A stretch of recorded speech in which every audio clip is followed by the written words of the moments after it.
Good morning, children. In the previous class, we started learning about the rains and rivers.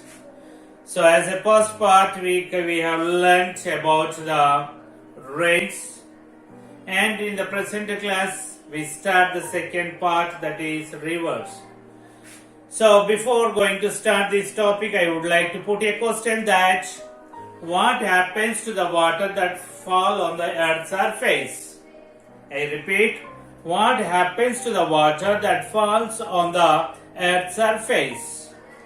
The water that falls on the earth's surface, some amount of the water will percolate into the soil, and some amount of the water flow into the sea, and some amount of the water will get evaporate into the atmosphere and mix with the air. Understand, children? Now we see in what process the river valleys and river courses are formed. In what process the river valleys and river courses are formed. When it rains, the water flow from the mountains in streams, in slopes, and they get dry up during the dry season. While flowing that water from the mountain slopes, they form the channels, and during the non-rainy season, the water in the channels, they get dry up. So when it rains again, the water, it flows in the same streams. So this is the process. The river valleys and river courses are formed. Do you understand, children? So here you could see the picture here. The water is flowing from the mountain slopes in a stream. So while flowing, so it cut channels like this. You can see that. So in the non-rainy season, these all channels get dry up. When it rain again, the rainwater flow in the same channels and form the river valleys and river courses. So next we see, so how are these streams transformed as big rivers? How are these streams get transformed into the big rivers? Sorry.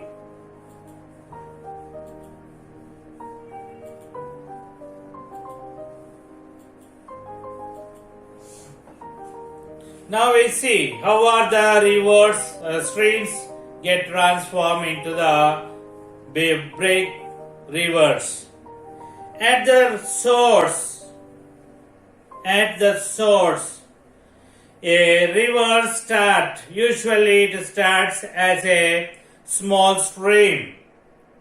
At its source, a river starts as a small stream. As it flow further, it get broader and wider and bigger. So, a small stream become broader and bigger. Can you say? At its source, a river starts as a small stream. As it flows, it will become bigger and broader. How can a small stream become bigger and broader? Children. So, while flowing like that, many other small streams and rivers join with that river. So that is a reason that the river which starts as a small stream, it become broader and bigger. Do you understand? So the rivers or the small rivers or the streams which join with a big river or the join with a big river or the large river are called the tributaries. I say that a river at its source it starts as a small stream. As it flows further, it will become broader and bigger. Yes, children. Why it become broader and bigger? Because some other small streams and rivers they join with that stream. So that is the reason it will become a bigger and broader river. The small streams or the rivers, small rivers which join a large river are called the tributaries. Understand, children? What do you mean by the tributary? A small river or a stream which join a large river are called the tributaries. Next, children, we see how are the plains formed. How are the plains formed? So, when the river is very small or narrow, the water flows very speedily, very fast in that stream. When it becomes broader, the speed of the flow of the water will become slow. The flow of the water will get reduce its speed. So, when it flow very speed, it carries along with it the silt and sand. When it flows speed, it carries the silt and sand along with its flow. So when it become broader, the flow of the water will become slow, then it cannot carry the silt and sand any longer. Understand? So that will be deposited on the river bed. Understand? That will be deposited on the river bed and or the river bank. This causes the formation of the plains. Do you understand, children? When the river flows as a small stream, the water flows very speed. So when it is flowing speed, the flowing water carries the silt and sand along with its flow. When the river become broader, the flow of the water will become slow and it cannot carry the silt and sand any longer. So that is the reason whatever the silt and sand it carried will be deposited on the river bed or the river bank. So this deposition of the silt and sand on the river bed or the river bed or the river bank causes for the formation of the plains. Causes for the formation of the plains. Now we see how are the flat plains. So you see that here about the tributaries, a picture is given here. So it is a broad river, a big river. Many other small streams are joining with it. So the small rivers which join with these are called the tributaries. So now we see about the floodplains. How are the floodplains formed? So throughout the year, if you observe a river does not contain same amount of the water throughout the year. So This river will get dry up in non-rainy season, and rivers contain full water during the rainy season. So then the river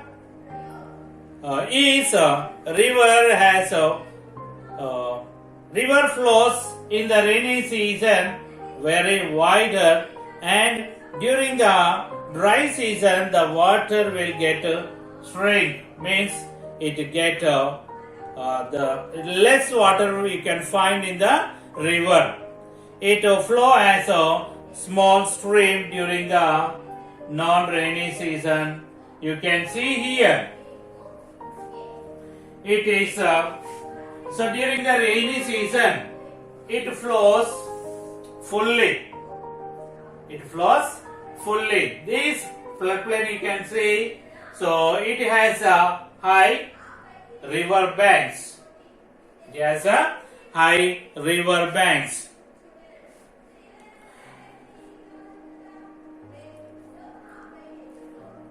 These you can see in that picture that river trough. What do you mean by the river trough? Yes, children, what do you mean by the river trough? A channel which carry the water. A channel which carry the water is called the trough. So a trough is very broad and it has a high banks. So during the rainy season it flows fully. So when it flows fully, it carries the silt, sand and gravel. So and it will be deposited on the river bed. So can you see here any trees on this river bed? Yes. Can you see any tree on that river bed? You don't find any trees here. Why don't we find any rivers on this river bed? So during the rainy season, the rivers are flooded. And the floods do not allow to grow any trees on this river bed. So during the rainy season, the river shrinks. It will become very small. It shrinks, and you can see that treeless bed. That treeless bed is called the floodplain. The treeless bed is called as a floodplain. So then, you understood? I hope you understand how the floodplains are formed. So during the rainy season, the floods are very common in our country. The floods causes damage for the life of the human beings, crops and the livestock. The floods damages the life of the human beings, crops and the livestock. How can we prevent the floods? As children, so by growing the vegetation, we can control the floods, sudden occurrence of the floods. What do you mean by the vegetation? Yes, children, what do you mean by the vegetation? So, growing plants, trees, grass. That is the vegetation. Plants, trees, grass, etc. It is called the vegetation. How can the natural vegetation prevent the sudden occurrence of the floods? Yes, children, do you understand the question? How can the vegetation prevent the sudden occurrence of the floods. So vegetation cover on the land, so it obstructs the flow of the water. The vegetation, it obstructs the flow of the water and slow down the speed of the water. When the water flow is slowed down, some amount of the water will get percolate into the soil and the groundwater level will be increased. The floods are often caused increase in the volume of the water in the river. How can the floods occur?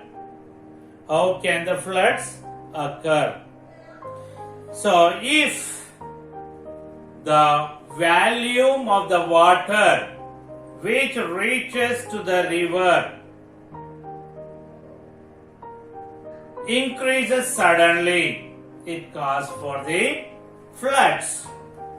The volume of the water which reaches to the river increase suddenly causes for the floods. So, how can we prevent I told you how can we prevent the sudden occurrence of the floods? By growing the vegetation.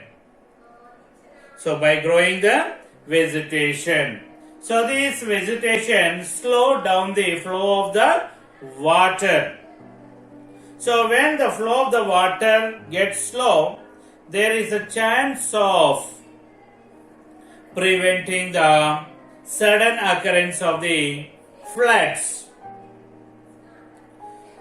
The vegetation allows the water to flow slowly into the river.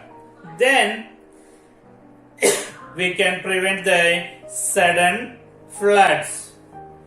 It helps in increasing the amount of the water which goes into the soil. When the flow of the water gets slow, what happens?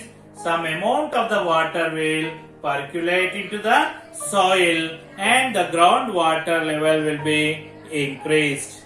And also one more use by growing the vegetation is that when if there is no vegetation, when it rains, the rainwater cut the top soil and it carries along with the flowing water and deposit on the river bed. So when the soil is deposited on the river bed, the depth of the river will get decreased and the river loses the water holding capacity. Even for the small rains, the river will get flooded. Understand? So if there is the vegetation prevents the soil erosion. The vegetation prevents the soil erosion. So then with this we can prevent the floods. How? If there is a natural vegetation, it prevents the soil erosion. Then the soil which will be carried into the river will get decreased, so that the river depth will not get decreased and sudden floods will not occur. So that is the reason we should grow the plants, grass, trees on the slopes. Understand, children? You can see the problems of the floods. So you can see that it affects the human life, it affects the crops, and also it affects the livestock also.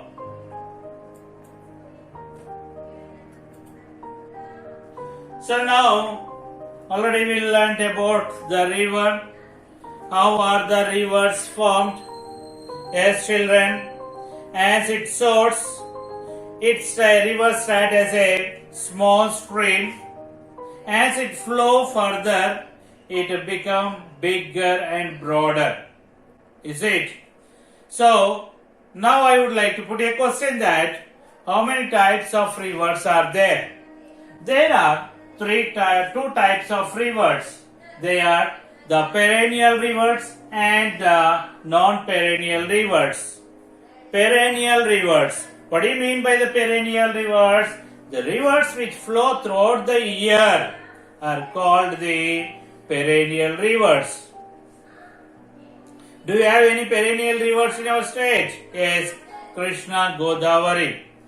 So, and also we can say that all the Himalayan rivers are the perennial rivers because they flow throughout the year without getting dry up. Do you understand? What do you mean by the perennial rivers?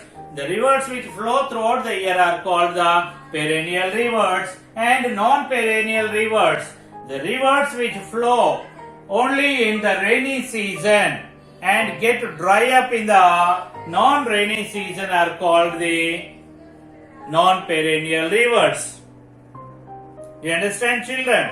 The rivers which flow in the rainy season and get dry up in non-rainy season are called the non-perennial rivers, or we can call them as seasonal rivers.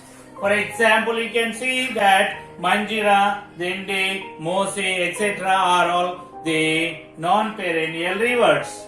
The non-perennial rivers are also can be divided or classified as three. They are the semi-perennial rivers and ephemeral rivers and episodic rivers. What do you mean by the semi-permanent rivers? Means these rivers, they contain the water in it 75% time of the year. Means these rivers do not flow 1 to 25% of the time of the year. Means remaining 75% of the time of the year, these flows. So that is the reason these rivers are called the semi-permanent rivers. Next one, ephemeral rivers. Means, so these rivers do not flow or do not have the flow of water for the time of 26 to 75% of the time of the year. Means remaining time it contains the water. So it will not have the water for the 26% to 75% of the time of the year. Means remaining time it will have the water. Next one, episodic rivers. Means these rivers just contain the water in it only 25% of the time in the year. Means remaining time these rivers do not contain the water. Means here you can see that you can find no flow of water for the 25% of the time of the year. So this is the classification of the rivers. So next, do you understand, children, all these topics? In the next class, we'll see some more about the second part of this lesson. Until then, have a nice day. Bye bye.